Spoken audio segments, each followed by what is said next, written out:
name is Alison, and I work with Chappelle, the North Carolina Problem Gambling Program. And I was trying to figure out how to introduce what I'm going to talk about today. It hit me this morning when I was in the National Council on Problem Gambling Prevention Committee meeting. Go prevention! We all have used green lanyards. So what I'm going to ask you to do today is take off your other professional hats and put on your green lanyards with us. And look through our lens, because some of what I'm going to talk about today is not coming from academia, but it's an emerging issue. And in prevention, it's our responsibility to deliver emerging issues to our entire community. So that's what I'm going to ask you today. And I'm going to put this right here, and I'm going to pick it back up again to remind you. So, social gaming, what is it? How does it translate into social casino gaming? And why has it risen to such popularity that it has become a multi-million-dollar industry with millions of users? Well, the gambling industry does a lot of studies. And what they have found is that millennials do not like the traditional gambling experience. They spend less of their budgets than non-millennials. Millennials like a gaming experience where they can be social.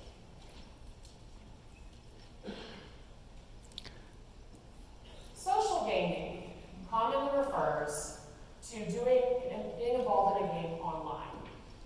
And social interaction is encouraged and at times required. And these games can most commonly be found on social media platforms. Social media has changed the way that we play games and paved the way for social gaming. And some of these very popular games I'm sure you've heard of or possibly played: Farmville, Candy Crush, Angry Birds. Many of these games ask that you connect games to social media or sometimes require it. So why are these games so popular? The way in which we communicate has drastically changed. We are on our devices from the second we get up in the morning to the second we go to bed. And guess what we are also doing? We are on social media. Social media has been compared to slot machines. The unpredictable rewards keep us coming back, and experts call these variable reinforcement schedules.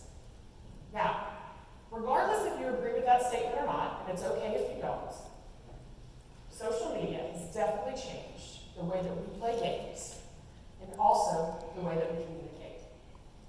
Social media has given a platform for social games to advertise products and also make them discoverable. Social media keeps us connected, and games give us something to do.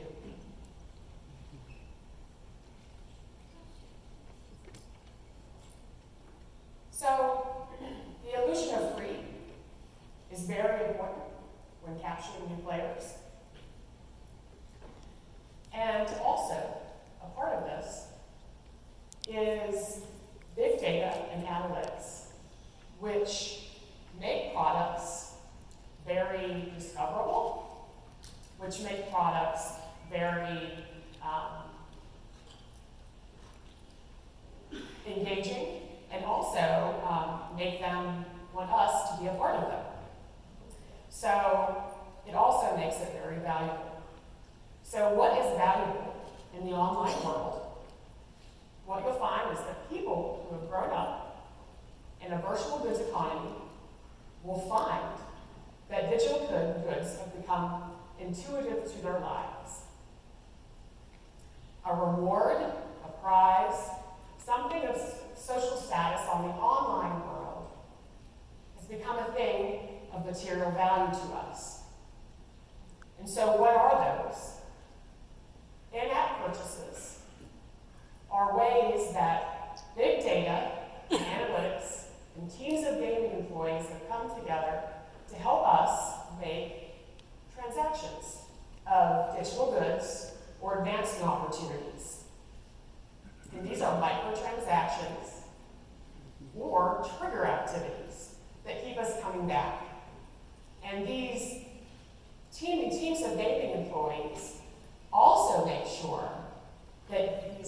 games are very individualized.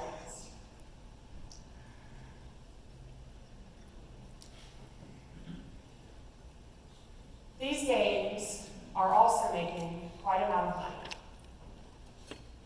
Some make millions, others make billions, and some, I've read, by 2020, will make trillions.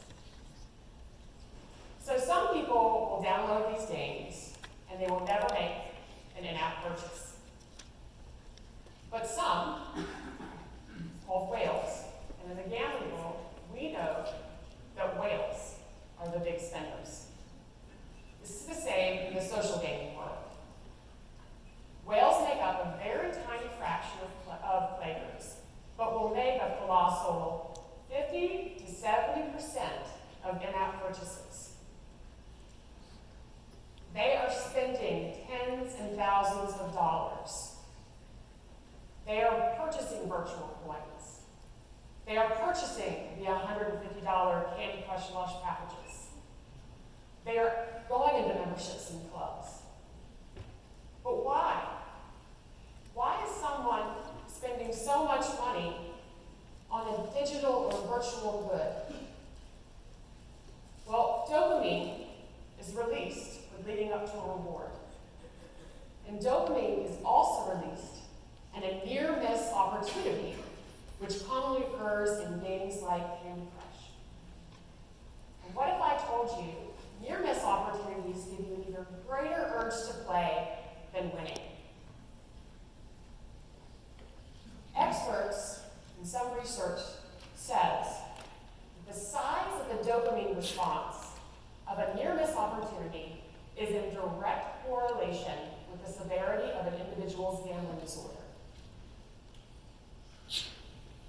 So let's make this even more relatable to gambling. Social casino gaming is casino-style slots, poker, bingo, and various table games.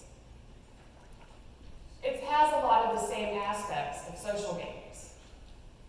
But when compared to traditional casino gambling, the biggest difference is there's no payout of actual money.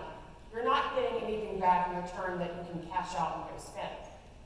However, you are getting virtual coins, digital goods, and you can also make micro transactions. And these games regularly make up the highest grossing apps in Google Play and Apple App Store. And guess what? These games are not regulated, so anyone can play them, and the illusion of free keeps people coming back for more.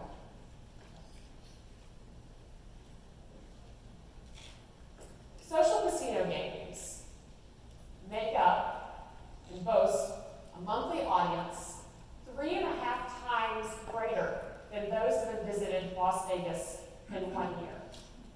And the gambling industry is realizing this, so they're starting to converge with the entire social gaming industry, and it's working. Through providing marketing and incentives, an 8-year study of over 6 major casinos found that there was a 28% uptick in traffic to land-based casinos. The land-based platforms are now going online. Another study showed that 80% of social casino players visited a land-based casino in the past year, and 60% in the last 6 months. And guess what else? We really need to open our ears to this, and those in the prevention world would ask you to please pay attention. Youth are engaging in social casino games. I play a very popular game called Slotomania, and it's a slot machine game. And after 5 minutes, I had 30,000 coins. They asked me to brag about it on Facebook at least 5 times. And they wanted me to buy virtual coins or gain access to a different level. And of course, I get several emails from them now daily because I play.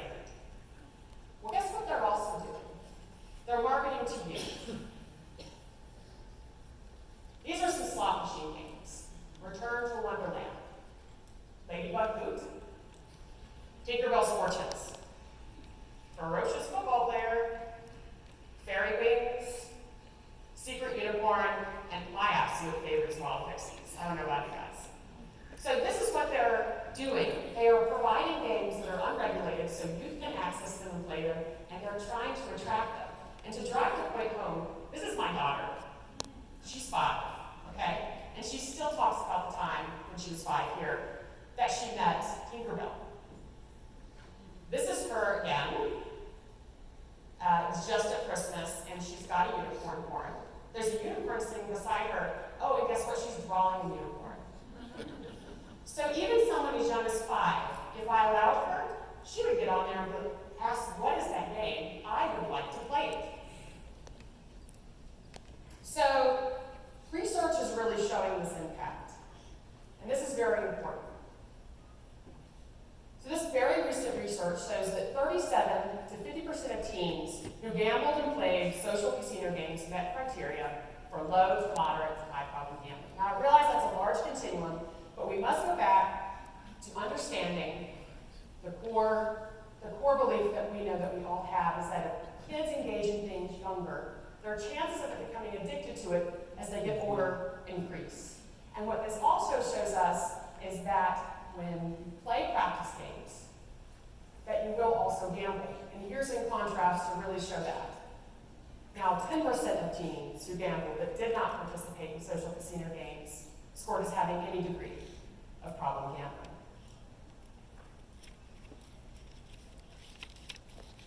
The repetitive systems and rewards that are built into these games are the same as video games, they're the same in slot machines, and yes, I hate to say it, but they're the same as in social media, and they can be addictive. As a community, we need to educate our communities about what's going on in the online world. And that means parents understanding what their kids are doing online, what they're downloading, unlinking debit and credit cards, and being able to have those thoughtful conversations.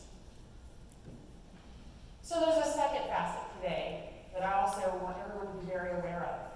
And I want the women in the room to really listen to this.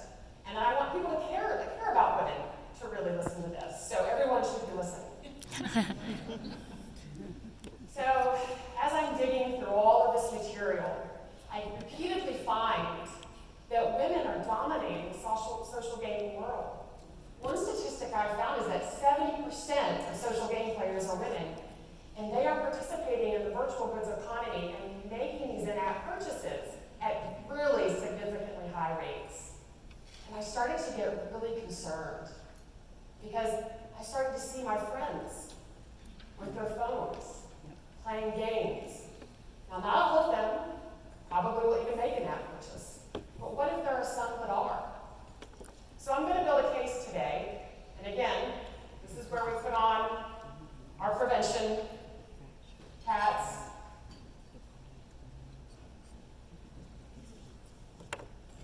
Half of 176 adults who are experiencing mild to moderate problem gambling turn to social casino games to escape their problems.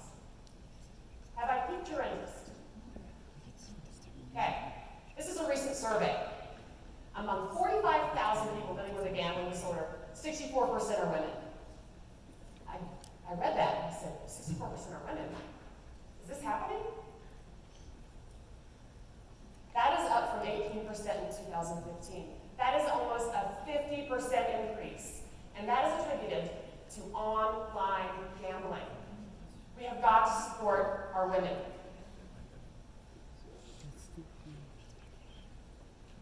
So let me kind of put this all into perspective. Women are predominantly estate gamblers. They commonly, it's not mostly about the money. And what game do they typically turn to? Slot machines. Well, the social casino game that is the most popular in the United States are slot machines. Just let that settle in. So, we're in the problem gambling world.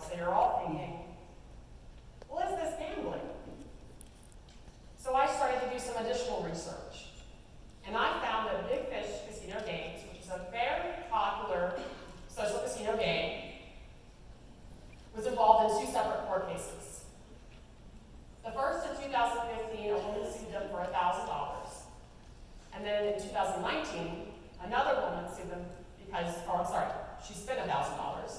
And a woman in 2019 sued them because she spent $3,000 in 1 month. So there's 2 women who both believe what they were doing was gambling activities. So guess what happened in Washington State? Under a federal court, big fish games constitutes illegal gambling under Washington law. So guess what that means?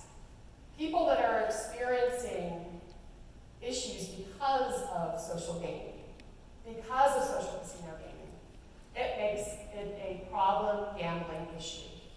So everyone in this room needs to be prepared to provide targeted education and targeted treatment for the fallout of what is sure to be social and economic issues. So I want to shift gears for a second and tell a little story. My daughter went to kindergarten in the fall, and she came home with a kissing hand. And it's a book about a mama raccoon and a baby raccoon. And the mama raccoon kisses the baby raccoon's fur and paw, so he can go off to school and feel soothed and know that his mama is always with him. So I started doing this with Isabel every morning when I dropped her off at the school bus. But you know what? It's not the kiss that sustains her. It's our relationship. These online communities are providing membership, fulfillment of needs, shared interest, and social interaction which becomes an emotional connection. We have to work harder to keep people connected to our families and our communities, and we've got to ask the why behind the addiction.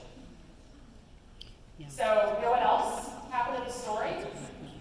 The baby raccoon kissed the mama raccoon's hand so she can stay strong, because mamas need just as much love and support as their children. So I'm going to leave you with some action items. I'm from the great state of West Virginia originally, and their teachers implemented an amazing strike. They worked together as a group, thousands of people, they got what they wanted. But you know what? When the legislation included things that they disagreed with, they went back and they tabled that bill. But it was through a joint effort. So 1, we have got to support our national organization and advocate for federal funding. Yes. 2, it is our responsibility to accept that the online world is a problem gambling issue. And we have to work together as professionals to provide the targeted education, the targeted treatment, and the targeted recovery. And 3, this is a big one, and I've been hearing this today and throughout this week a lot. And if this is new, I'm just hoping that I'm planting a seed with you. We have got to break down silos in our organizations and work with other mental health professionals, other physical health professionals, the entire continuum of care. We have to actually change communities and work with communities far beyond prevention education and implement environmental change strategies that will change systems, practices, structures, policies. Wow, I know that's a lot. So I'm going to leave you with a quote from a philosopher. I have this quote above my office door, and I look at it for at least the last 5 years. The journey of 1,000 miles begins with a single step. And honestly, that's all it takes. Let's put one foot in front of the other and create some change. Thank you.